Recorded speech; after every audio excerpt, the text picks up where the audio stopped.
Buenos días, profesor José Ragas. Estamos iniciando nuestra 8ª sesión de Aula Americana.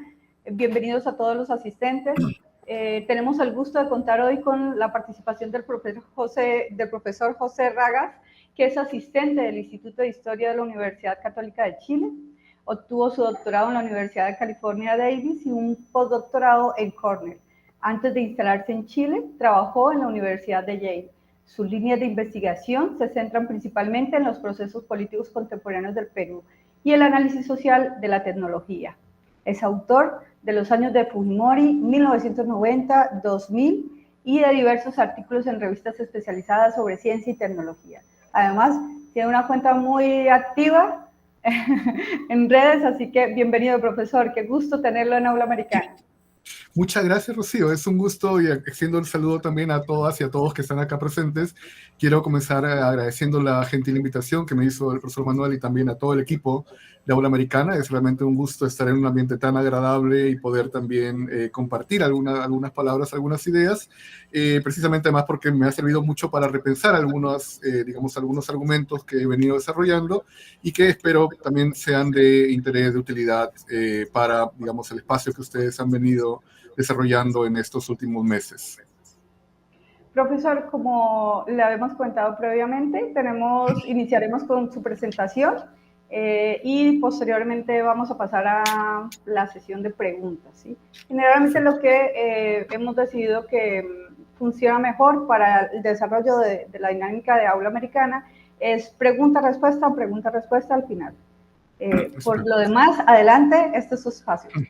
Listo, muchas gracias. Para esto he preparado una presentación, digamos, con algunos puntos de manera muy específicas también, que espero que de alguna manera permitan explicar algunos argumentos que me gustaría hacer justamente en esta sesión, a la vez también de explicar el contexto propio del caso peruano, pero no como un caso único, peculiar, sino más bien cómo vincularlo con algunas problemáticas y algunas tendencias también que están ocurriendo el día de hoy en diferentes partes de América Latina y también de Europa y en Estados Unidos, ¿no? Básicamente de Occidente. Entonces, el título, como pueden ver, es de un Fujimorismo a otro, que esto define de alguna forma los parámetros temporales, pero también espaciales, en los cuales se va a desempeñar una coyuntura muy particular que ya hemos pasado, que es que yo lo llamo una suerte de primavera democrática digamos, que ha durado 20 años, que es como el periodo, que además es el periodo de mayor estabilidad democrática que ha tenido Perú, 20 años, ¿no? Que en verdad no es mucho, pero que si uno lo plantea desde la República hasta la fecha, hasta la actualidad, ahora que hemos estado celebrando el Bicentenario, creo que es justamente una oportunidad para pensar por qué, digamos, digamos, temporalidades democráticas duran tan poco, ¿no? O en todo caso, qué hacer para poder extenderla. Así que esto, si me permiten la siguiente lámina, estas ideas provienen de algunos trabajos recientes y también otros que han sido publicados, especialmente uno que ha salido justamente en la colección Silex, dirigida, digamos, en este caso, editada por Fabio Basserman, donde con mi asesor de tesis, con Chuck Walker, que también trabaja en Perú, justamente escribimos un texto sobre... Bueno, no se ve el título acá, pero que tiene que ver mucho con la presentación del día de hoy y que fue una oportunidad, fue un pretexto en verdad para poder trabajar a cuatro manos y para poder también plantear algunas ideas que lamentablemente es algo que no hay muchos espacios donde hacerlo, o sea, trabajar como historia reciente, ¿no? O sea, trabajar, digamos, qué es lo que ha pasado en los últimos 10, 20 años en América Latina y que también creo que dice mucho de a veces la visión que se tiene de los historiadores en las cuales solamente se nos autoriza o legitima cuando vemos cosas de hace 50, 100, 200 o más, ¿no? Entonces, esto fue más bien una provocación, en el mejor sentido de la palabra, para poder escribir algo, para poder ordenar algunas ideas que tanto Chuck y yo teníamos sobre cómo entendíamos la cultura peruana, la cultura política en el país en los últimos 20 años, con viajes que hemos hecho también, bueno, presencia ahí también, participación en movilizaciones, ¿no? Y tratar de darle una coherencia, un sentido, como haríamos con cualquier otra etapa, no solamente que esta era la que más nos parecía crucial. Y es un libro además también que ha sido un gusto poder escribir ahí porque hemos visto que hay textos muy reveladores, hay textos muy originales sobre coyunturas que han pasado en los últimos años y que al haber sido hecho por historiadores, uno puede ver ahí también cómo, digamos, tienen una mirada más de largo plazo, ¿no? De situar coyunturas específicas en un arco temporal más amplio o con preguntas más profundas, de las que haría, obviamente, un periodista, un sociólogo, quizás un antropólogo o un analista político, que son diferentes miradas, todas ellas complementarias y válidas, pero que en este caso la idea era ver un poco la tendencia más amplia, ¿no? Y también algunos argumentos que he desarrollado en el libro que Rocío mencionó, que es Los años de Fujimori, que salió publicado hace 2 años, y que es una historia narrativa, una historia social de los años 90 en Perú. El libro también se agotó hace poco, también ha salido una nueva reimpresión, pero que la idea era escribir una historia pública, ¿no? Sobre los años 90, la transición al libre mercado, los años de fin de violencia política también, de una manera más amable, más amigable, pero también crítica con esto. Así que los argumentos que voy a dar es, en cierta manera, se valen de estos dos elementos, ¿no? Tanto del artículo que escribimos con Chuck, del texto que escribimos con Chuck, como de algunas reflexiones que he venido haciendo para el libro y que me gustaría en algún momento quizás continuarlo, o no sé si ya como un libro aparte, del 2000 al 2020, o en todo caso como una suerte de epílogo, ampliación de una edición, digamos, posterior de los años de Fujimori, ¿no? Si pudiera pasar, por favor, la siguiente lámina. Y para eso me van a ser muy de utilidad los comentarios que ustedes me hagan y también digamos, las observaciones y críticas también para ver cómo se va encaminando, ¿no? No sé si puedo pasar a la siguiente, por favor, para armar. Perfecto. Mi idea no es trabajar como una cuestión cronológica del caso peruano, sino más bien insertarlo en problemáticas. O sea, ver por qué este periodo, justamente como es el título, por qué después que salimos de un fujimorismo hemos vuelto a caer en otro, digamos, en una coalición autoritaria liderada por el fujimorismo, y algunas preguntas digamos, que creo que necesitamos hacernos, ¿no? ¿Por qué el fujimorismo no desapareció? ¿Qué hicimos para poder reemplazar al fujimorismo, ¿no? O también a nivel más metodológico, sobre todo viendo de manera más comparativa, creo que es necesario hablar de transiciones democráticas, pero más de un tipo de transición democrática. O sea, no solamente la tercera ola, como decía Samuel Huntington u otros, cuando hemos pasado de las dictaduras militares o de periodos autoritarios militares hacia democracias civiles, sino que cómo los autoritarismos pueden tomar varias formas, e incluso cómo han retomado tanto en América Latina, Estados Unidos y Europa, han retornado incluso revestidos ahora de un carácter civil, ¿no? Y eso me parece que es importante para no entender, digamos, esto como un quiebre en el cual volvimos a la democracia y listo, ya todo se solucionó, sino más bien como una mirada más crítica de cómo estos periodos de transición a veces no son suficientes, ¿no? O en todo caso, ¿qué fue lo que faltó? O quizás si nos confiamos o dimos por sentado que la democracia es algo que automáticamente va a funcionar sin resolver problemas cotidianos o problemas de manera más directa, ¿no?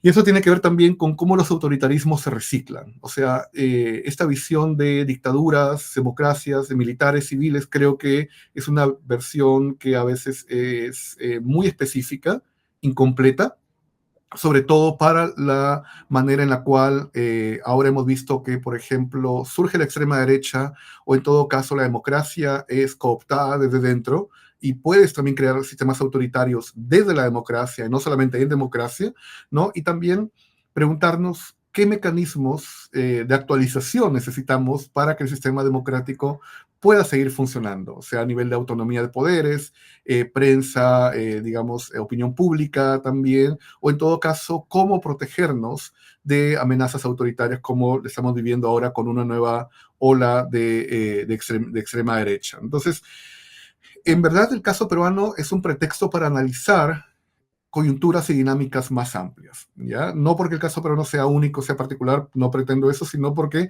es el caso que mejor, que digamos, que menos desconozco, ¿no? Y que permite darme entender también con algunos matices y seguramente alguna de estas cosas o de estos elementos van a ser comunes a lo que ustedes han visto en sus propios países o también conocen de primera mano o también por lo que han venido investigando. Entonces, si puedo pasar por favor a la siguiente a la siguiente lámina. Gracias.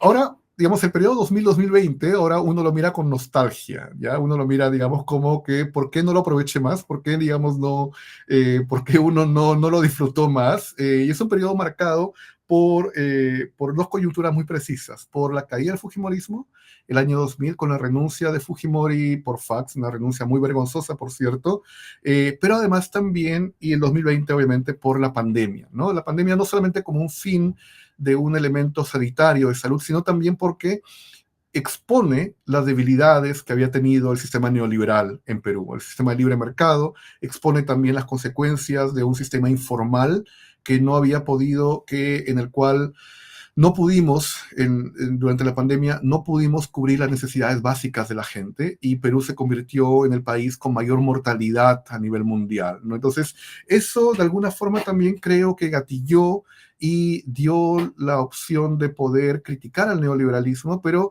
sin ofrecer una alternativa válida de cómo expandir un sistema público de salud, de cómo crear, digamos, las condiciones necesarias, tanto de salud a nivel de educación, pero también de alimentación, y que la pandemia básicamente devastó el país, ¿no? Fue una cuestión horrible, tanto para los que estuvieron adentro como para los que estábamos afuera, pendientes de las familias. Fue básicamente un shock, digamos, como también otros países lo vivieron, pero en el caso peruano, la precariedad a la que estuvimos después de 30 años de un sistema de libre mercado que aparentemente tenía que resolver, tenía que dar soluciones, nunca las dio, ¿no? Entonces, eso también, y acá con esto quiero indicar también que los cuestionamientos a la historia de la democracia que tenemos no son solamente a nivel político, sino que tienen que verse como un sistema en general de satisfacción de necesidades públicas, ¿no? Y también de qué tanto el Estado o el mercado pudieron resolver estas situaciones.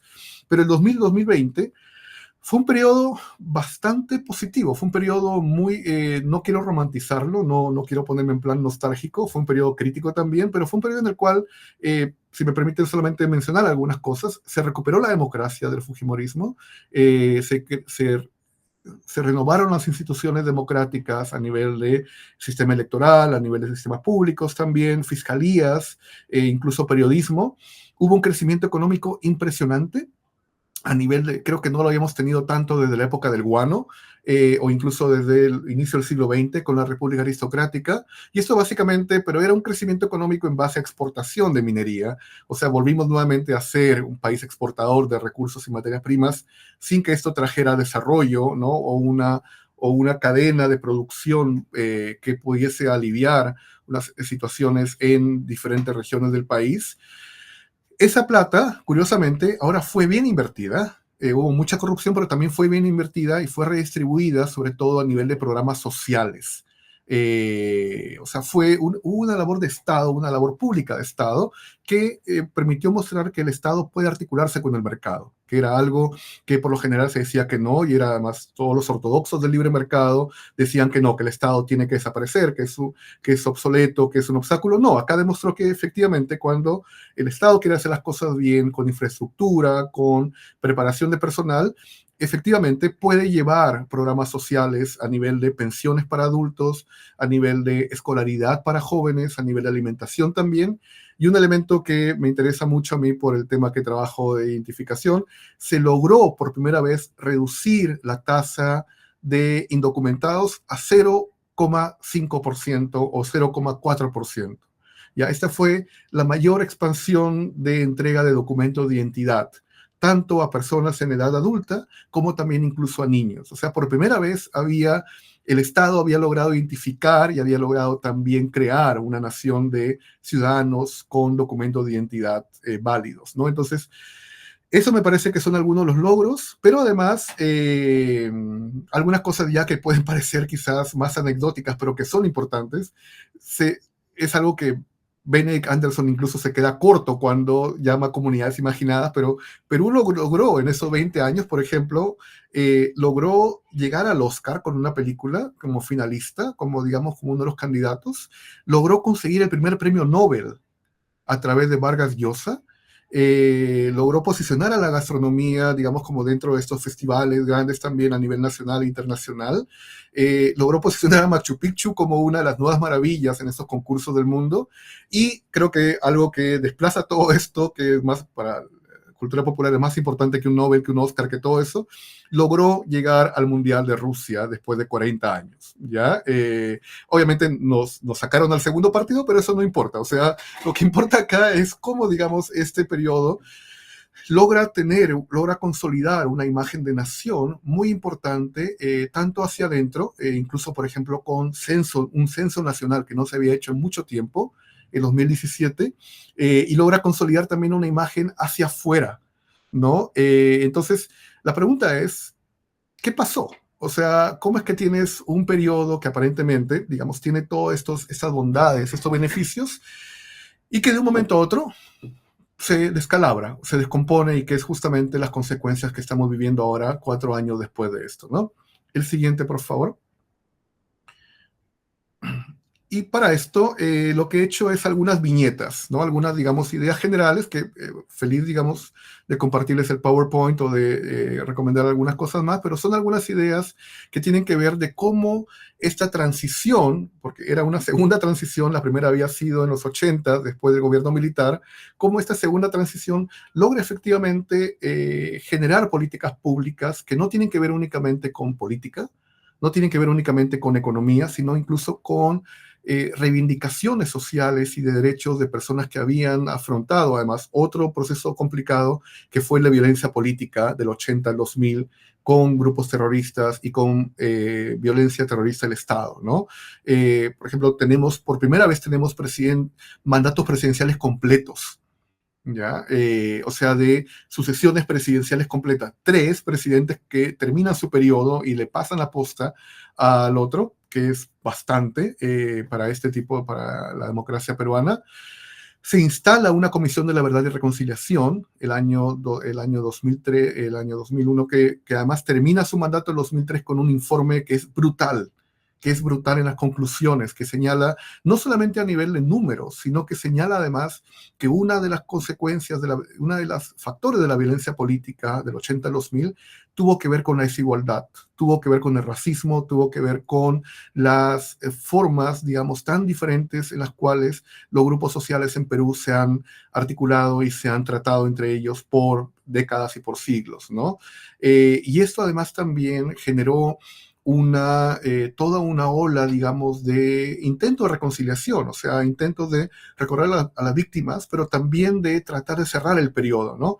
Lo que ven ustedes aquí en esta imagen es un lugar de memoria que si están en Lima, sería bueno si pueden visitarlo, que está en Jesús María, se llama El Ojo que Llora, y que fue justamente hecho con piedras traídas de Ayacucho, y donde cada piedra representa el nombre de una víctima, ¿no? Y pueden ver ahí también las fotos, es como un paseo, como un pasaje ahí que se puede abordar, y que fue una explosión de memoria en los años 2000 tempranos, con la creación también del lugar de la memoria, también con muchos otros momentos de recuerdo, tanto en Ayacucho, que fue la principal zona afectada por la violencia, como en otras partes también, y en Lima, y que además se complementó con el juicio Fujimori por corrupción y violación de derechos humanos, ¿no? Y también a los perpetradores de violencia, que son juicios que no han terminado hasta el día de hoy. De hecho, 40 años después de los crímenes, todavía siguen intentando llevar a juicio a muchos de estos perpetradores sin éxito. Pero fue un momento en el cual se pensó que se podían cerrar periodos complicados para el país, ¿no? Con el crecimiento económico, con todos estos elementos, digamos, festivos, pero también de manera positiva, y que además llegó a una alternancia muy sana entre la centroizquierda, que estaba alimentada por toda lo que se llama la pink tide o la ola rosa, ¿no? Ya no eran gobiernos radicales de izquierda, digamos, de la línea cubana, sino era más bien, por ejemplo, con Lula, por ejemplo, con Michelle Bachelet, por ejemplo, en el caso con Cristina Fernández, que era una visión todavía populista, pero un poco más moderada que la versión anterior, digamos, y que era más progresista, ¿no? En el sentido de hay que redistribuir los bienes que se consigan por la ola, digamos, por el boom de exportaciones de los 2000-2010. Y una derecha liberal, mucho más también centrada, defensora del libre mercado, obviamente, pero también reconociendo la labor que tenía el Estado, sobre todo en sociedades como Perú, ¿no? La siguiente, por favor. Bien. Sin embargo, el problema cuando uno empieza a ver esto es que piensa que nuevamente la democracia por sí misma va a arreglar los problemas, y eso no ocurre, ¿no? La democracia es un ejercicio constante, es un ejercicio finalmente humano de personas, instituciones, sociedades, prácticas, que tiene que estarse reinventando constantemente, ¿no? Que tiene que estar respondiendo a desafíos cotidianos desde distribución de bienes y servicios hasta, por ejemplo, también elementos más abstractos como, obviamente, justicia, igualdad, ¿no? También cómo aplicarlo. Y la cuestión es que en el caso peruano, la democracia en sí misma, creo que dimos por sentadas muchas cosas. Creo que pensamos que con la caída del Fujimorismo, sencillamente el Fujimorismo iba a desaparecer, ¿no? Y no me refiero a Fujimorismo solamente como el grupo duro que gobernó en los 90, sino también como operadores mediáticos que habían sobrevivido a la caída del Fujimorismo, que mantuvieron silencio por mucho tiempo esperando alguna oportunidad para reivindicarse.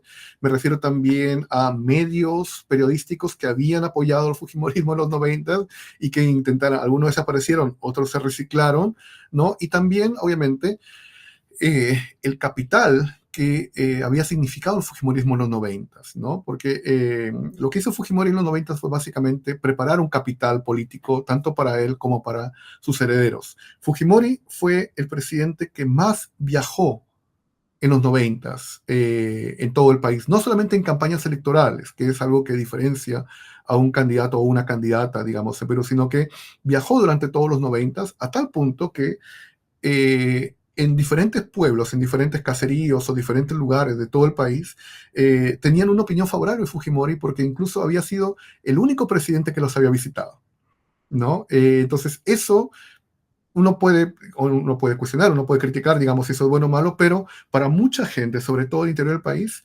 Fujimori era el único presidente que se había apersonado hasta allí, utilizando obviamente recursos del Estado con fines proselitistas, pero había una memoria positiva de Fujimori y del Fujimorismo que después fue trasladada a sus herederos, ¿no? Y esto significó que el Fujimorismo, obviamente en democracia, no fue un partido proscrito. O sea, en ningún momento, y eso quiero rescatarlo, o sea, no repetimos los errores de los años 30 cuando los gobiernos proscribieron, por ejemplo, al Partido Comunista y al Partido Aprista, ¿no? Acá, en este caso, el Fujimorismo se pudo recomponer porque pudo participar de las elecciones y participó como cualquier otra agrupación, como cualquier otro partido. No le fue bien porque justamente había una contención, digamos, ahí había muchos más partidos políticos con más propuestas, pero logró reinventarse poco a poco. En 2001, obviamente Fujimori no participó porque estaba en Japón, pero sus seguidores lo hicieron. Un exministro de Fujimori y también un historiador, lamentablemente, Pablo Macera, se prestaron para un partido que buscara rescatar el Fujimorismo popular, ¿no? Y de hecho le llamaron Solución Popular, como un partido, digamos, que alternaba el populismo fujimorista con el neoliberalismo. El primer ministro había sido el que implantó medidas neoliberales de obras públicas, ¿no? Populismo básicamente en su sentido más amplio.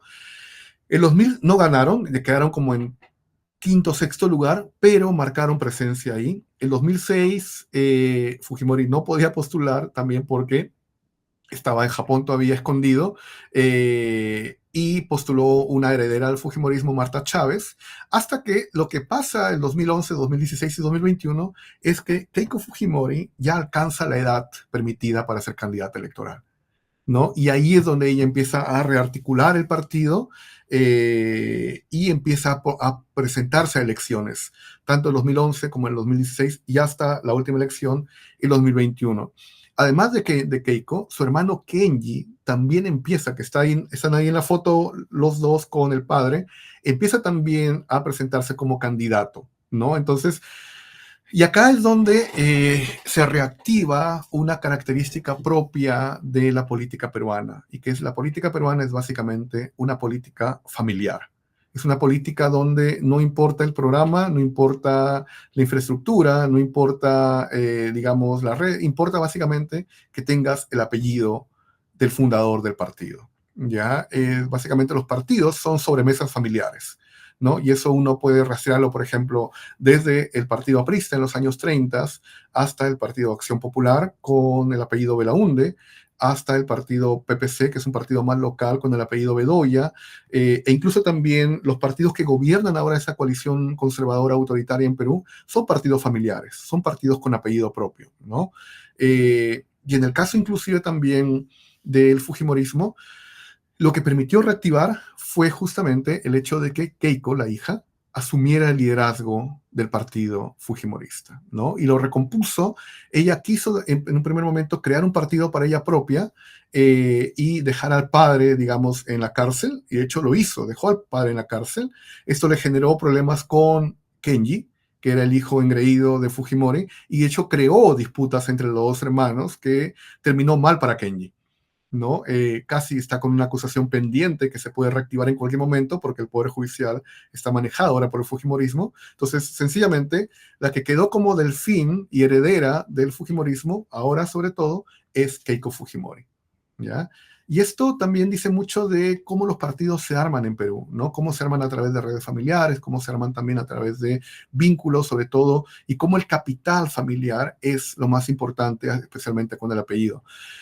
Y una cosa que ha permitido que el fujimorismo sobreviva en los 2000 y sobre todo ahora, es que se trata es un partido paraguas, o sea, no tiene una línea específica propia, sino que lo que hizo en los 90 fue una cosa muy hábil, que es articular a las derechas, ¿no? Y que cuando de hecho derrotó a Vargas Llosa en el año 90, lo que hizo el fujimorismo es permitir que las derechas que habían perdido con Vargas Llosa se fueran con el fujimorismo, ¿no? E incluso la parte de las izquierdas también, que eran izquierdas más autoritarias, se fueron con el fujimorismo, ¿no? Entonces, el fujimorismo al final era un conglomerado de derechas. Era la derecha, por ejemplo, aristocrática, que había estado con Vargas Llosa, se fue con Fujimori. La derecha neoliberal, que había impulsado Vargas Llosa, que quería implementar básicamente como el tacherismo en Perú, se fue con Fujimori, ¿no? Y la derecha también, esta derecha como dura, una derecha más como militante, pero también violenta, popular, que va a surgir con Trump, por ejemplo, a nivel occidental, recién en el 2016, se fue también con Fujimori en los 90. Entonces, el gran logro del fujimorismo es que es todo y nada a la vez. O sea, que muchas derechas se sienten identificadas con el fujimorismo porque el fujimorismo le habla a todas esas derechas, ¿no? A la derecha que no quiere perder privilegios frente, por ejemplo, a una clase media emergente o a una clase popular. Entonces es una derecha, digamos, rancia, aristocrática, muy conservadora, que se ve identificada con Keiko Fujimori, y las derechas también más violentas, más confrontacionales, también se ven validadas por el fujimorismo, ¿no? Y eso entonces ha hecho que en los últimos años, sobre todo, Keiko Fujimori sea una cara visible. Aún así, ella ha perdido todas las elecciones. Es la candidata que más veces ha postulado a la presidencia, ha estado más veces más cerca de llegar, ha hecho en balotaje, en segunda vuelta, y es la candidata que más veces ha perdido las elecciones, ¿no? Y por eso también explica por qué ahora su lógica es más bien dinamitar el sistema desde dentro, porque quiere asegurarse que ya no pierda en la siguiente elección. Y eso digamos, está complicando las cosas ahora para el sistema democrático en Perú, como lo quiero mostrar ahora. Por favor, la siguiente. Gracias. Y esto ha dado lugar también a una reacción ciudadana, ¿no? Que es digamos, si bien es cierto que he querido mostrar esta imagen como más como positiva, más como de un país que está creciendo económicamente, de un país que está más o menos estable, ha ido también de la mano con la mayor cantidad de movilización ciudadana, ¿no? Uno podría pensar que son dos elementos opuestos, pero no, eso significa de que ha habido una ciudadanía que digamos que junto con estas mejoras también que han habido en los últimos, que duran los 20 años, también ha sentido que esas mejoras tienen que defenderse a nivel institucional, pero también a nivel de servicios, ¿no? Entonces, ha habido mucha defensa de los derechos humanos, que esto es lo que abordamos con Chuck Walker en el capítulo del libro, de cómo, digamos, han habido defensas, por ejemplo, del ojo que llora, del lugar de la memoria, de respeto a las víctimas del conflicto armado interno, de violencia política en Perú, y también una demanda por poner en la cárcel y por hacer justicia con aquellas personas que han cometido crímenes contra derechos humanos, especialmente con Fujimori. A Fujimori se lo logró traer, no desde Japón, sino cometió un error, se fue a Chile, vino a Chile primero y logramos llevar desde Chile hasta Lima para que sea juzgado, ¿no? Y estuvo en juicio desde 2007 y en 2019 empezó a ser juzgado, empezó su pena justamente de 30 años, me parece, por los crímenes que había cometido. También hubo muchas movilizaciones en defensa de la fiscalía como elemento de balance de poderes, sobre todo cuando iban a cambiar a investigadores que estaban trabajando en el caso de Keiko Fujimori. Hubo también algo muy positivo, que hubo mayor presencia y visibilidad tanto del grupo de mujeres, y esto tiene que ver con también las olas feministas que se han venido dando, sobre todo desde el 2010, contra Trump, la marcha de las mujeres, ¿no? El Día de la Mujer también se consolidó en marzo como una fecha de movilización, y también de la comunidad LGBTI, ya que era una comunidad completamente invisibilizada, completamente marginada, discriminada, pero que entonces han habido muchos actores sociales nuevos que han estado surgiendo y apareciendo también en los últimos años, y que precisamente creo que el crecimiento económico permitió eso, ¿no? Permitió que la gente pudiese también ver un poco más allá de las satisfacciones inmediatas y ver también en agendas locales, en agendas de identidad y agendas también públicas de mediano plazo. Se creó una coalición electoral contra el Fujimorismo, que es el antifujimorismo, que impidió que Keiko Fujimori gane las elecciones en estas 3 oportunidades. Y que se desactivaba apenas terminaba la elección, ¿no? El problema con esto era que terminábamos apoyando a cualquier candidato que pasara al balotaje contra Keiko Fujimori, ¿no? Y en algunos casos fue una excepción. En algunos casos, por ejemplo, no eran necesariamente candidatos que tenían una agenda activa o una agenda propia, sino eran candidatos que su mérito había sido llegar al balotaje contra Keiko Fujimori, ¿no? Y eran candidatos muy débiles, eran candidatos que no tenían, digamos, compromiso. Pedro Pablo Kuczynski fue uno de ellos, que había sido ministro de Economía, tenía una imagen muy buena a nivel internacional, pero que no tenía ninguna intención de gobernar de manera activa, ¿no? Entonces, y también candidatos débiles, por ejemplo, como el último Pedro Castillo también, que fue rápidamente cooptado, o digamos, por partidos internos, y también con una oposición muy fuerte, ¿no? Del 2021 en adelante. Y creo que el gran logro de esto fue la mayor movilización que ha tenido Perú en toda su historia contra un gobierno ilegítimo de Manuel Merino en noviembre del 20, en plena pandemia. Hubo toda una semana de marchas, manifestaciones, protestas contra ese gobierno, y se logró sacarlo, ¿no? Se logró sacarlo.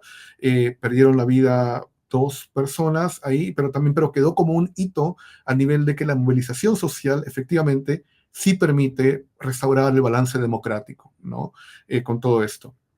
De hecho, fue una de las movilizaciones, como le digo, se estima que 1 de cada 3 personas en el país se movilizó, ya sea en la calle o incluso dentro de sus domicilios, por la cuestión de ¿cómo se llama? De la pandemia, cuando estás encerrado, se me acaba de ir El el nombre, ¿no? confinamiento.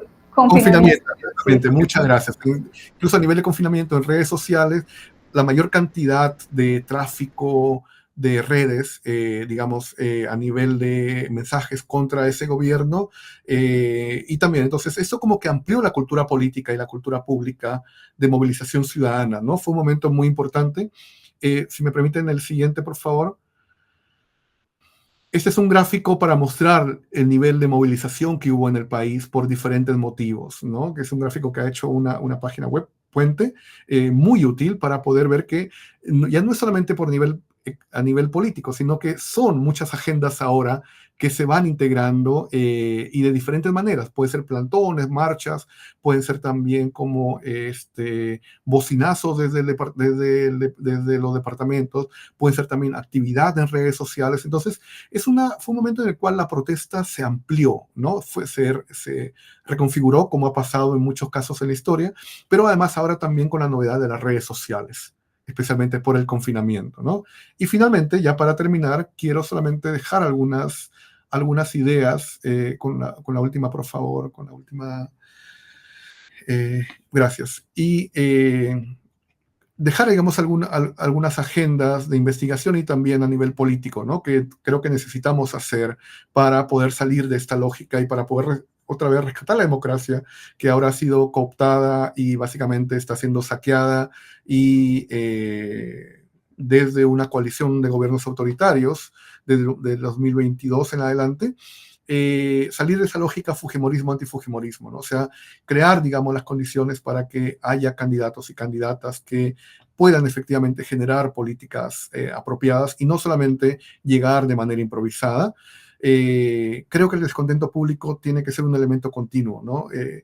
Mucha gente no se ha movilizado en estos últimos años porque la respuesta a las movilizaciones fueron básicamente matanzas. Hay 50 peruanos y peruanas que murieron por acción de las Fuerzas Armadas el año 2022 y 2023, directamente como responsabilidad del gobierno de la actual presidenta Boluarte, cuando salieron a manifestarse, tanto en diferentes partes del país como en la capital, y también pensar que la democracia puede ser desmantelada desde dentro. O sea, no necesitas tener un gobierno militar o un gobierno extranjero o un gobierno, digamos, externo para pensar que la democracia, pues, o sea, la democracia puede ser utilizada en su propia contra, ¿no? Con instituciones, pueden ser tergiversados, pueden ser manipulados. Y esto creo que hay que tratar de entenderlo porque es algo completamente distinto a los análisis democráticos que hacemos del año 1800 hasta la Guerra Fría o los años de Guerra Sucia, ¿no? Y como agenda también de investigación, hay gente que lo está haciendo ya. Creo que necesitamos estudiar el fujimorismo desde abajo. O sea, preguntar por qué la gente sigue apoyando al fujimorismo, ¿no? A nivel desde votantes comunes y corrientes, que es una opción también válida y legítima para ellos en su punto de vista, también como mandos medios, ¿no? Y eso significa mucho trabajo de entrevistas, significa participar a veces también de actividades propias del fujimorismo, ¿no? Y tratar de entender la lógica. No solamente creo que condenarlo no es suficiente, sino es también de cuáles son sus lógicas articuladoras, ¿no? Cuáles son los mensajes, por qué se dirige a grupos tan disímiles, y estos grupos tan disímiles desde clases altas hasta clases más, digamos, desposeídas, siguen creyendo en esta promesa antidemocrática que es el fujimorismo.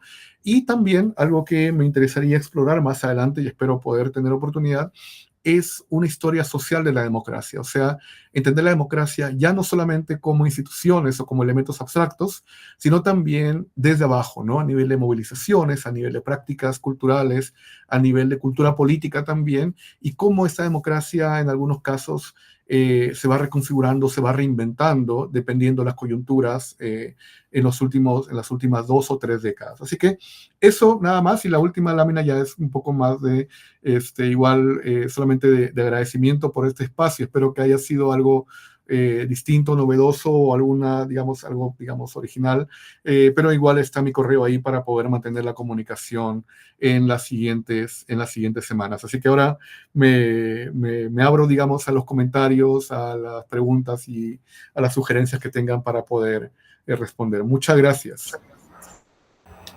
Muchas gracias a usted, profesor José. Bueno, vamos a abrir el espacio. Antes, un poco recapitulando, me parece una propuesta de análisis metodológica muy importante para estudiar y trabajar la historia reciente del Perú. Así nos lo presentó el profesor José. Y bueno, y además nos expuso cómo su estudio se centró o arrancó a partir de problemáticas, ¿no? Como las transiciones, el autoritarismo, los desafíos, y en qué medida las coyunturas latinoamericanas también jugaron un papel importante en este contexto, ¿no? Esa es una como de las preguntas ahora que podría hacerle, pero nos habló también de la forma en que se propuso un proceso de recuperación democrática, ¿no?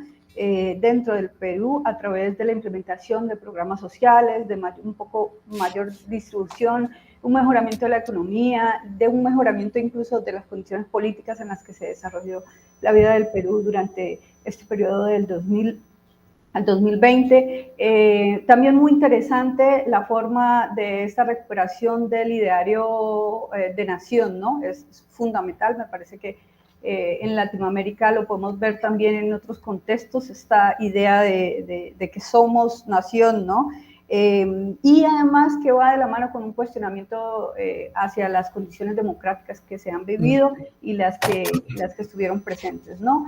Y bueno, más allá de ello, nos habló de la recuperación de la memoria colectiva, la recuperación además, la reconciliación nacional, los procesos de reconciliación nacional que se han llevado a cabo en el Perú, que también han servido de ejemplo además para otros países como el colombiano, con la Comisión de Verdad, por ejemplo, en este contexto también pensar, ¿no? Cómo Latinoamérica ha jugado un papel importante para esa recuperación democrática del Perú en este periodo. Y finalmente, el profesor, pues bueno, nos habló de la recuperación, de la más bien reorganización y reconfiguración del fujimorismo, ¿no? De sus aliados y de la forma como ellos han intentado, bajo las nuevas normas, digamos, democráticas del Perú, insertarse nuevamente en la vida política de una manera activa y además ejecutoria, ¿no? Llevando a cabo procesos y participando en los procesos electorales. Entonces, abrimos la mesa a preguntas, comentarios, por favor. ¿Puedo comenzar? Adelante, Milagros. Bueno, José, tú y yo creo que hemos vivido parte de esa época. Es decir, no nos resulta muy nuevo, a pesar que yo me fui en 91, es decir, al comienzo de la época de Fujimori. Sin embargo, una de las cosas que recuerdo muy claramente es que, bueno, él llegó con te acordarás tú, con un eslogan muy sencillo, ¿no? Que era honestidad, tecnología y trabajo. Y con eso se compró al Perú prácticamente. Totalmente. Y claro, tú tienes razón, habían incluso las bromas que le hacían, ¿no? Fujimori es cusqueño, sí, Fujimori es cusqueño, estaba ahí con su poncho, con su sombrero, hasta que llegó a Arequipa, ¿no? Decía, Fujimori es arequipeño, no, Fujimori no es arequipeño. O sea, había esa identificación con los sitios debido a los viajes. Para mí, una de las cosas que, sin embargo, resaltan, y es que por qué es que tuvo éxito al comienzo de su gestión, es porque terminó con el terrorismo. Sí. Digamos, mal que bien, y respetando todo lo negativo que hubo en las acciones militares en contra de los terroristas, o sea, yo no lo avalo, por favor, no me entiendan mal, pero él terminó con una época que era sumamente sangrienta en la historia del Perú, y eso creo que es lo que le dio cierto aval para aceptar determinadas cosas en su gobierno, ¿no? Y lo que para mí ahora viene un poco en comparación es estos últimos años, la situación del Perú, claro, no hay el terrorismo de esa manera, hay otro tipo de movimientos. Entonces mi pregunta es, ¿hasta qué punto piensas tú que eso de ahí no le vaya a servir a Keiko? Porque ya es el partido que pone el orden, ¿no? Es decir, es jugar con esas imágenes y con esas ideas de orden en el país, de volver a establecer las cosas como deben ser. Además de eso, Fujimori subió después de Alan, ¿te acuerdas? El gobierno de Alan nos dejó 5.000% de inflación mensual o anual. Y él estabilizó la economía nuevamente. O sea, es decir, hubo toda una serie de procesos a favor de los peruanos, que son los que recuerdan muchos, ¿no? Y esa imagen quizás vuelva a usarla Keiko, o hasta qué punto la puede volver a usar Keiko para esta tercera idea de querer subir. Ahora, lo que no hay que olvidar también es que tú estás hablando de los programas del Estado. Sí, mi cuñado participó en uno de ellos en Juntos, y él era de los que iba e iba haciendo peruanos, porque había muchas mujeres, sobre todo, que no estaban documentadas, y él las iba inscribiendo. Y es más, se empoderó a mujeres durante esa época porque a ellas se les daba el dinero y no a los hombres, porque decían, los hombres van y se gastan la plata en la cerveza, las mujeres crean pequeñas empresas y de alguna manera mantienen a sus hijos, ¿no? Pero sin embargo, en esa misma época hubo este problema de las esterilizaciones, ¿no? Entonces, ¿hasta qué punto o sea, también la idea de la mujer va a regresar a ese momento? O sea, hay cosas muy positivas, pero cosas también muy negativas. ¿Qué cosa va a jugar eso en la posibilidad de Keiko? Excelente. Me decías que pregunta y respuesta, ¿no? Me decía Rocío. Perfecto, bien. Muchas gracias. Sí, voy a empezar con esto. Sí, bueno, además con Mili hemos pasado por eso también, digamos, no hemos visto todas esas etapas directamente, más allá de los archivos y las fuentes, sino la hemos vivido. Y sí, hay justamente una de las cosas, no es que quiero aprovechar para hacer publicherry el libro, pero uno de los argumentos del libro es justamente, es como quiero... puedes hacerlo sin ningún problema. Bueno, perfecto. Está también en ese y también el otro. Pero uno de los argumentos del libro y una razón que me convenció para escribir el libro era precisamente desmitificar como algunos puntos que el fujimorismo ha creado o ha consolidado como verdad histórica, según ellos, ¿no? Y de hecho que no lo hacen solamente a través de la prensa, sino que tienen escuelas fujimoristas para militantes jóvenes y también para niños, en las cuales ellos están reinventando los 90s, como una manera de ir creando, digamos, las condiciones para que Keiko pueda ganar. Porque una de las razones por las cuales Keiko no ganaba en los balotajes era porque le sacaban en cara lo de terrorismo, ¿no? Y les cuestionaban justamente este tipo de narrativas. Yo lo que planteo ahí es que es una falsa equivalencia, o sea, el hecho de que esta narrativa que señala efectivamente Fujimori derrotó al terrorismo y acabó con la hiperinflación, pero fue necesario para modernizar al país, ¿no? Porque, digamos, es una falsa equivalencia en el sentido que permite justificar todo, ¿no? Y que pone además la vida humana como una condición para poder, digamos, para poder mejorar económicamente. Y es una falsa equivalencia porque Fujimori no tuvo una parte activa en la derrota del terrorismo. O sea, en cierta manera, incluso a Ismael Guzmán, que es el líder sanguinario del Sendero Luminoso, cuando es capturado sin que Fujimori lo sepa, ¿no? Y Montesinos tampoco lo sabe, que es la mano derecha, ¿no? Y cuando derrotan a la MRTA, lo hacen incluso contra la sugerencia digamos, de Fujimori. O sea, entonces, que en su periodo se acabó con el terrorismo, definitivamente, ¿ya? Definitivamente. O sea, y era un problema que en los años 80 había causado hasta el día de hoy, creo que son como 67,000 muertes. Es la tasa más alta de muertes de violencia política en América Latina, ¿no? Casi con el equivalente de una guerra. O sea, por ejemplo, acá en Chile, donde vivo, la tasa de desaparecidos fue 3,000 personas, o de muertos, digamos, 5,000 o 8,000. Entonces, pero no es una cuestión de ponerlo justamente en números, sino es una cuestión de la dimensión humana, ¿no? De lo que significó. Pero ellos insisten en esto, insisten en que acabaron con el terrorismo y, por ejemplo, lo que están haciendo ahora, estas semanas, han dado un decreto para que los delitos por lesa humanidad no puedan ser juzgados. Entonces Fujimori se acogió a eso y también se acogió el grupo paramilitar Colina, que fueron los encargados de hacer toda esta suerte de limpieza no solamente contra terroristas, sino también contra aquellos que se oponían al programa neoliberal. Por ejemplo, dirigentes de sindicatos, ¿no? Y también civiles, ¿ya? Lo que ha pasado con esto, para decirlo de manera muy breve, es que Keiko Fujimori se ha apropiado de esa narrativa, obviamente, de que Fujimori liberó al país de la hiperinflación y el terrorismo, y lo que ha hecho es ampliar el concepto terrorista, ya no a estos combatientes o militantes de Sendero y el MRTA de los 90s y 80s, sino a todo aquel que sea de izquierda, ¿no? Y de hecho lo ha hecho de manera muy específica con lo que se llama el terruqueo, que seguramente si ven en noticias peruanas lo van a ver, que significa que incluso a todos aquellos que se oponen a este gobierno de Dina Boluarte son terroristas, ¿no? Todos aquellos que tienen alguna participación con, por ejemplo, sindicatos, son terroristas. ¿Qué significa esto? Significa no solamente la categoría, sino que deshumanizas al opositor y lo haces plausible de cárcel y de ser eliminado físicamente, sin que eso genere ningún tipo de problema para quienes lo ejecutan, ¿no? Entonces, es una situación en la cual, de cómo se conecta los 90s con la época actual, justamente criminalizando la protesta, ¿no? Y llevándola, utilizando un concepto de los años 90s y reconfigurándolo o reinventándolo ahora como todo aquel que se opone al gobierno, ¿no? Y esto es un discurso ultraconservador de militares en el poder, de la misma presidenta y del mismo entorno que está ahí. Y rápidamente para mencionar el otro punto, definitivamente los programas sociales de los años 2000-2010 creo que fueron muy importantes.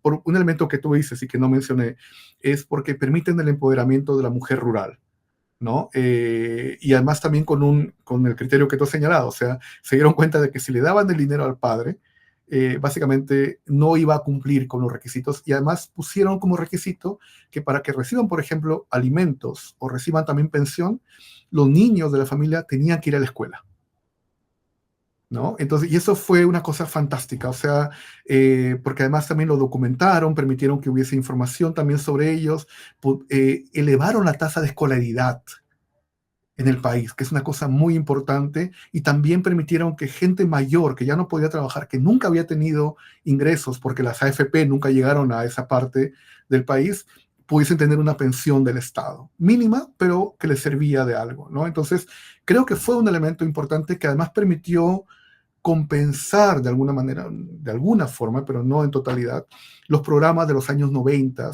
en los cuales se esterilizó a mujeres campesinas como una forma de acabar con la pobreza. ¿Ya? De hecho, el capítulo más difícil que me tocó escribir en el libro fue justamente el capítulo sobre las mujeres que fueron esterilizadas contra su voluntad, ¿no? Porque la forma en la cual el gobierno neoliberal de Fujimori decidió atacar a la pobreza no era con programas sociales, no era con programas estructurales, era desapareciendo a los pobres.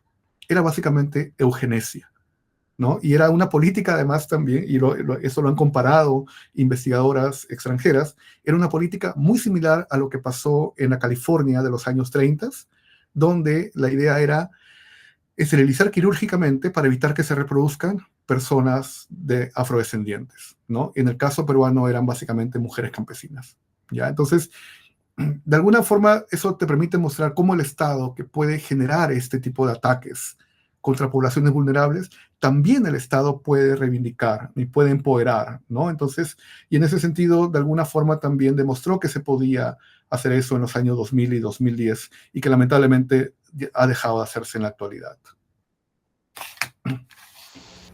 Gracias, profesor. Bueno, ¿alguien más quiere compartir o hacer alguna pregunta?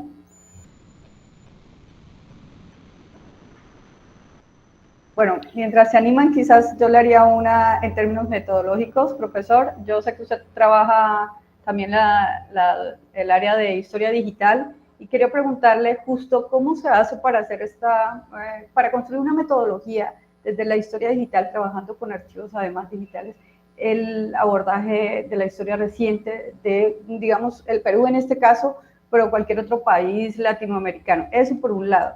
Y segundo, ¿cómo se puede construir una visión de a partir de el nuevo acceso a fuentes, digamos, a fuentes documentales, para construir lo que usted llama la historia del fujimorismo desde abajo, ¿no? Eso teniendo en cuenta, digamos, que hay digamos, ejes transversales en esta historia que son bastante radicales e importantes, y que tal vez no se pueden percibir a través del estudio de la prensa, o no sé, ahí habría que verlo, ¿no? Por ejemplo, la participación de los militares, como usted lo acaba de mencionar, pero digamos, quien hace el abordaje metodológico y quien quiere construir un estudio del fujimorismo en la historia reciente, ¿cómo usted lo hizo, y a partir de ello, cómo se podría construir?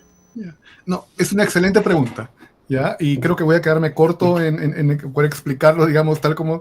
O sea, una cuestión es que cuando me invitaron a escribir el libro, lo escribí en pandemia. O sea, lo escribí desde Santiago de Chile, en confinamiento, y además no podía viajar a Lima, no tanto por el confinamiento, que al final se fue relajando, sino sobre todo porque el expresidente Piñera, que falleció, que no le tengo mucha simpatía, junto con su ministro, borraron la base de datos de las visas de extranjeros que estamos acá en Chile, con lo cual me quedé sin documento. Entonces no podía, si salía al país, tenía que volver como extranjero con 3 meses, y eso ponía en peligro mi trabajo y todo. Así que tuve que aprender, digamos, de manera forzada, cómo trabajar, cómo escribir un libro sobre otro país desde otro país, ¿no? Y lo interesante, lo curioso de acá me di cuenta es que, por más que uno diga que la historia, obviamente en la historia actual, en la historia reciente, contemporánea, hay muchas más fuentes, hay mucho más formatos, hay mucho más soportes, no es tanto. No es tanto lo que está disponible. Si uno compara uno puede ir al Archivo Nacional y se encuentra con materiales, con protocolos notariales, con todos los tipos de documentos. O sea, me era más fácil trabajar algo del siglo XIX que trabajar incluso algo de los últimos 10 o 15 años, ¿no? Pero lo que sí empecé a buscar fue mucha información. Lo bueno es que, o sea, hay información, pero no está organizada, está muy dispersa. Entonces me empecé a meter, por ejemplo, a archivos desclasificados de Reino Unido, archivos desclasificados de Estados Unidos. New York Times tenía también una base de datos que se podía acceder con un pago muy, muy pequeño. Y me metí también, que es algo que me ayudó mucho, a las entrevistas que dio Fujimori en Japón, después que huyó. Y encontré muchas entrevistas donde Fujimori cuenta cosas que no contó nunca a la prensa peruana y que estaban felizmente subtituladas, ¿no? Entonces logré armar eso, tuve que contratar un ayudante en Lima para que me consiguiera, y la idea era muy concreta, era, quiero información no de periódicos grandes, sino de periódicos de región, quiero periódicos pequeños, ¿ya? Y una de las cosas que, digamos, que el libro ha permitido también y que ha sido muy bien recibido es porque es una historia más cotidiana de los años 90, ¿no? Entonces, por ejemplo, me interesaba ver cómo la gente había transitado el neoliberalismo en el año 91-92, entonces ponía, por ejemplo, de la reducción de calorías, ¿no? De cómo las amas de casa empezaron, como muchas caseras, o no sé cómo le llaman en Colombia o en España, las que venden en el mercado, empezaron a documentar que las amas de casa ya no compraban carne, sino compraban hueso, ¿no? Encontré también, por ahí desperdigado, tasas de reducción de talla de niños del año 90 al año 93, ¿no? Entonces, yo creo que al final, yo creo que las fuentes hay. Lo que me parece que es más importante es lo que uno quiere mirar, o sea, lo que uno quiere, digamos, investigar, ¿no? Y en ese sentido, creo que uno tiene que estar abierto para poder ver cómo mides el impacto, por ejemplo, de una transición.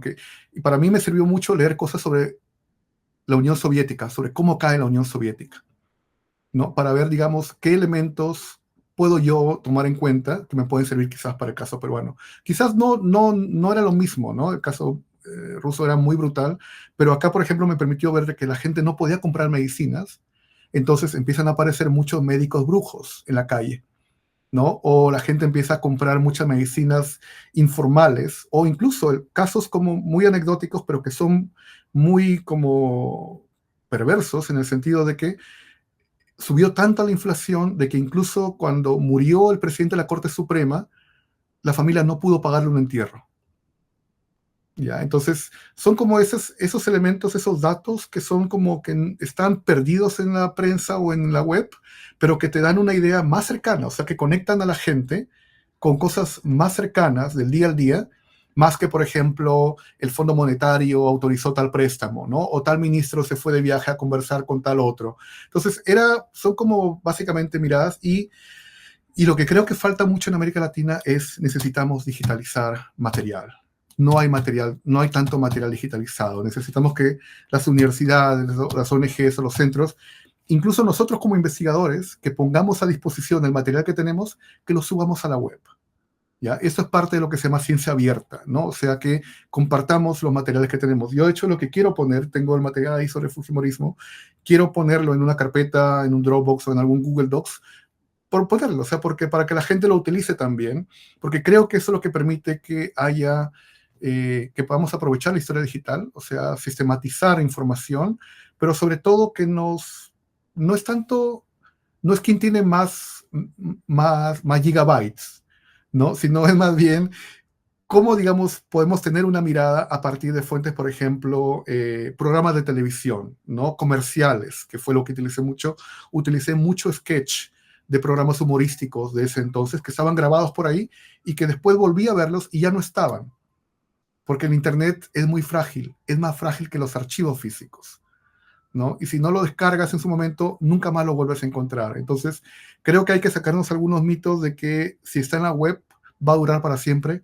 No es así, ¿no? Y necesitamos centralizar esos documentos y crear algo que sea más de los 90, 2000 o 2010 para América Latina, ¿no? Que puede quizás ser de utilidad.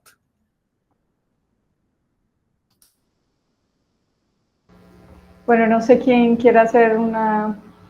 Adelante, profesor. Muchísimas gracias. Enhorabuena, José. Creo que ha sido una exposición magnífica.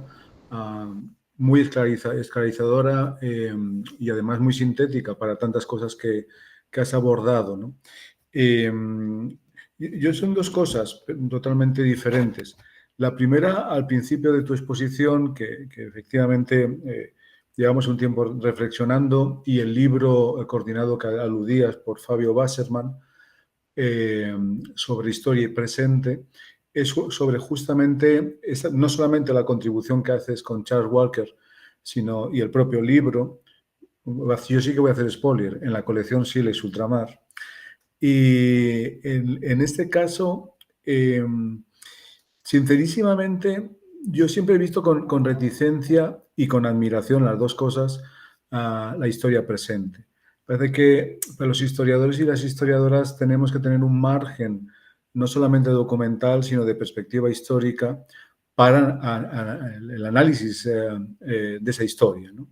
Ahora, has dicho una cosa que me parece que es muy importante y que me hace también reflexionar y pensar. Ahí entramos no a una discusión, sino en un entrecruce de metodologías, pero también de aportaciones más que interesante con las ciencias sociales. Cosa que yo diría que hasta hace muy poco ha sido lo contrario. Las ciencias sociales, durante, yo diría al menos más de 100 años, han entrado a hacer historia. Sí. Sin embargo, los historiadores no hemos entrado no a hacer ciencia social, sino hemos entrado a hacer historia del presente.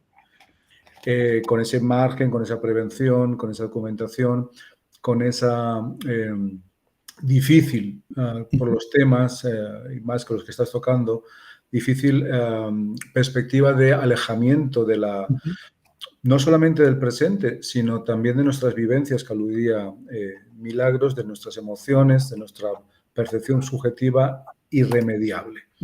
Y obviamente de nuestra ideología y nuestro sistema ideológico y también político, ¿no? Pues eso sería otra discusión. Ahora, a mí me parece muy importante todo lo que estáis haciendo y los que dedicáis a esto en ese sentido. En ese sentido. La segunda es diferente, más o menos. Y es que con lo que estabas planteando de contenido, te estaba escuchando atentamente, te leí obviamente el capítulo con Charles Walker y otras cosas, y a más colegas sobre estas consideraciones. Me estoy refiriendo a los últimos, bueno, ya no tan pocos años, vamos a decir 40 años, desde los años 80, 90 hasta ahora, pues son 40, 30 años, ¿no? Y claro, ahí en esa cuestión acabamos de venir, Cristina y yo, bueno, y César también, de pasar una semana en Ayacucho, más con Charles Walker. Con Charles tuve la suerte de platicar bastante y claro, esa es otra realidad. Y con eso no quiero decir mucha cosa y otra cosa y nada más, ¿no?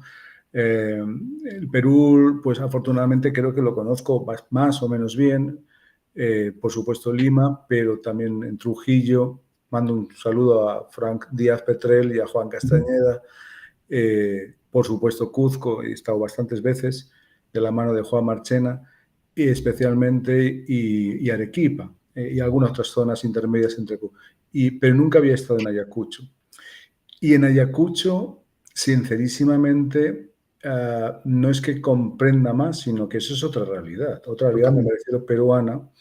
Y cuando entra no el terrorismo como concepto, sino el conflicto armado interno, no quiere decir que comprenda más cosas históricamente, pero sí que uno puede pensar que eso era otra realidad y que, lejos de justificación de nada, sí que podía haber una animadversión, no necesariamente de la lucha armada, contra muchas cosas, empezando contra una ominosidad clara, económica, limeña. Ya no dejo el centralismo ni cosas así.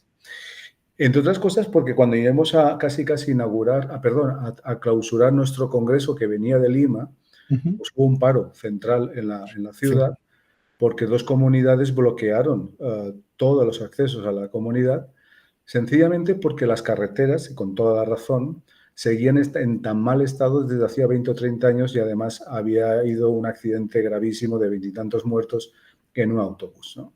Entre otras cosas. Entonces, en esa cuestión también pudimos afortunadamente ir al Museo de la Memoria para que no se repita toda esa lectura que dio en Ayacucho, toda esa lectura que la guía magnífica nos estuvo explicando, una lectura muy determinada, pero evidentemente ahí el terrorismo fue dialéctico. Es decir, la paz que viene, que puede vender políticamente, yo no entro, ideológicamente el Fujimori o el Fujimorismo fue a un alto precio, no solamente de terroristas o calificados con él, sino de las comunidades, y de las, como bien sabes, ¿no? Lo sabes mucho mejor que yo.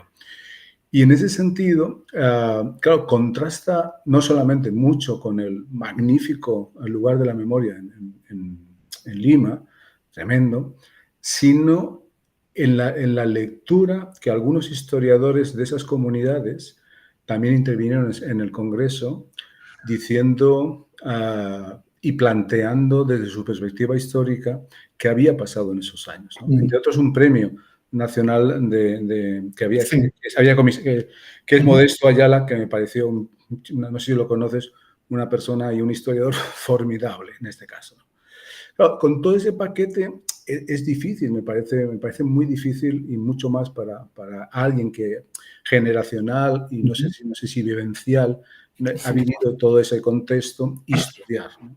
Entonces creo que ahí nos vamos a un nivel, a un estadio de análisis y entre el análisis histórico y el compromiso social, y evidentemente el compromiso como humanos, ¿no? Como personas, ¿no? Entonces, todo ese paquete, simplemente para decir que a mí me parece que toda esa historia que estáis haciendo me parece muy valiente, me parece una historia muy necesaria, y una historia seguramente que es tan necesaria a niveles metodológicos para complementar todos esos macro niveles y macro datos que están haciendo las ciencias sociales, ¿no? Sí.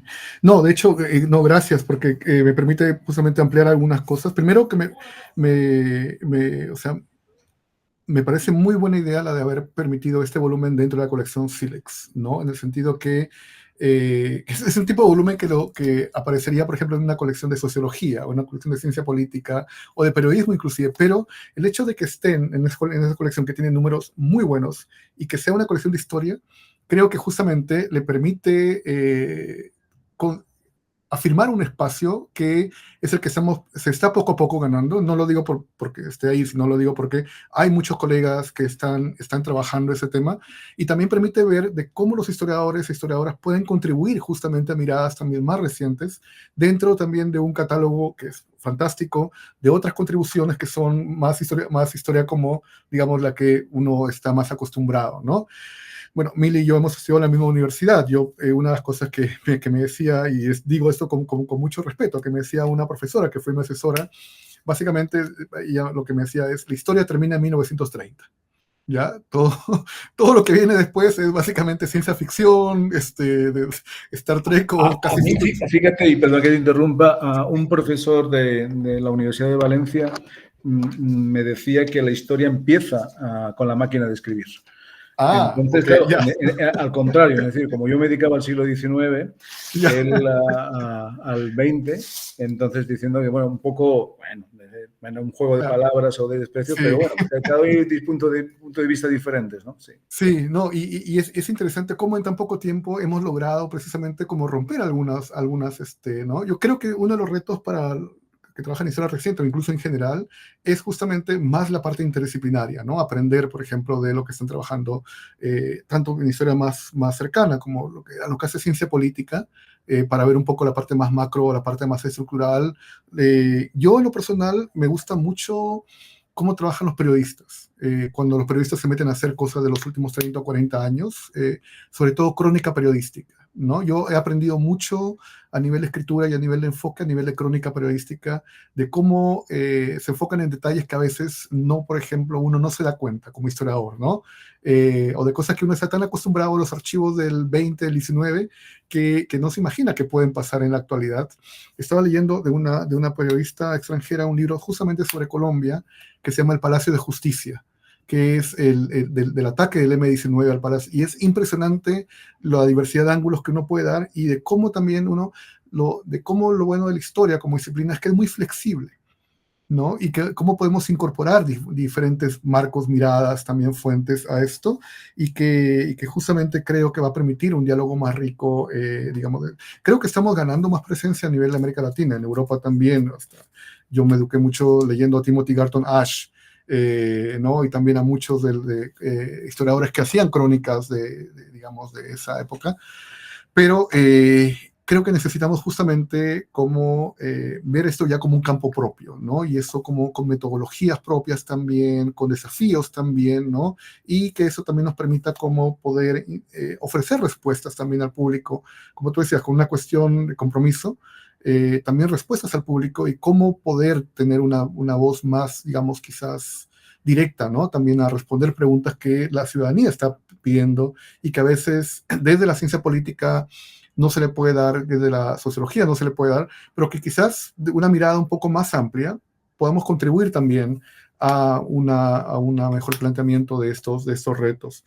Ahora, lo que dices de Ayacucho totalmente, o sea, Ayacucho fue la región más castigada, ¿no? Y uno puede ver también, seguramente en el Museo Anfasep, que fuiste en el de la memoria, y puede ver cómo además la memoria ayacuchana es diferente a la memoria de Lima, porque ahí básicamente el ejército arrasó con las comunidades, ¿no? Entonces, tanto es una visión en la cual para ellos, tanto los terroristas de Sendero Luminoso como los del ejército que debían protegerlos, fueron, digamos, los que mataron gente, ¿no? Cosa que tú dices eso en Lima y te arriesgas a que te metan a la cárcel, porque en Lima fue distinto, ¿no? Fue básicamente Sendero y el otro movimiento guerrillero, el MRTA. Pero yo creo que justamente otro de los desafíos es dejar de hacer las cosas desde la capital, ¿no? Dejar de pensar que la historia de la capital es la historia del país, sobre todo aún con países tan centralistas como es Perú, como también lo es Chile, y más bien hacer un ejercicio adicional de humildad, ¿no? Como investigador, y tratar de no ponernos no, porque eso es imposible, no hemos pasado por lo que han pasado todas esas personas, sino más bien de tratar de entender que hay más de una realidad, especialmente al contar un tipo de periodo tan brutal, ¿no? En el cual, en el cual descendimos a lo más bajo que se puede descender en la escala humana, ¿no? En la cual incluso algunos testimonios del lugar de memoria que han recopilado ellos, algunos actores señalan que fue un periodo en el cual ya no se puede distinguir lo humano de lo no humano, ¿no? Entonces yo creo que cuando uno puede entender, cuando uno lee los testimonios de las personas que sobrevivieron o que fueron masacradas de parientes, tanto en Ayacucho como en la selva, por ejemplo, también que es un área muy lejana geográfica y culturalmente de la costa, o incluso ni siquiera, sino también de personas que viven en la periferia también de Lima, ¿no? O que fueron migrantes también. Yo creo que en la medida en que uno, un poco también volviendo a lo que decía Rocío de los testimonios de las fuentes, la medida en que uno esté expuesto a más variedad de testimonios y de experiencias, creo que eso va a poder enriquecer más también. Y esto vale para cualquier época, ¿no? Pero sobre todo en periodos más específicos de violencia política como las ha atravesado América Latina. Entonces, creo que por ahí también está el reto de salirse un poco, suena un poco a cliché, de la zona de confort, en la cual a veces tenemos más fuentes y más bien tratar justamente de hacer etnografía, ¿no? De tratar de conversar con la gente, de ver otras formas de entender esto, para intentar pensar con toda la soberbia y la humildad que uno puede llegar a comprender un fragmento o una parte del periodo que uno quiere trabajar, ¿no? Entonces, por ahí creo que está también el desafío de hacer historia presente y de aprender justamente de otras experiencias y de otras disciplinas. Y como te digo, yo creo que el libro va a ser muy bien recibido, porque creo que era un libro necesario, justamente para poder posicionarnos también y poder ver cómo la historia no se termina en el 30 o con la máquina de escribir o con las tablets, sino también, digamos, de cómo esta mirada de larga duración nos da un sello distintivo, ¿no? Y cómo hacerla más visible y ponerla al servicio también de la gente. Le agradecemos, profesor. Ha sido una magnífica presentación para nuestra aula americana de agosto. Les recordamos, hemos hecho un recorrido por pasado presente, además. Ya hemos visto los casos de México, Nicaragua, Venezuela, Colombia, Perú. Y me parece que ya para cerrar y de manera general, lo que nos brinda el libro también es la posibilidad de entender que tenemos muchos puntos en común. Es decir, nuestra historia reciente tiene justamente estos ejes transversales que atañen a todos, ¿no? Porque como hablas del Perú, pues pensamos en Colombia, pensamos en el conflicto en México, etcétera. Entonces, nada, profesor, agradecerle mucho, invitarlos a leer el libro también, aprovechando la cuña del profesor, y damos por terminada nuestra sesión de aula americana. Gracias a todos por asistir. Muchas gracias a todas y a todos. Un abrazo de Santiago. Gracias, José. Un abrazo a todos. Que le vaya muy bien. Un gusto verlos. Muchos cariños. Abrazos a todos. Gracias. Que le vaya muy bien.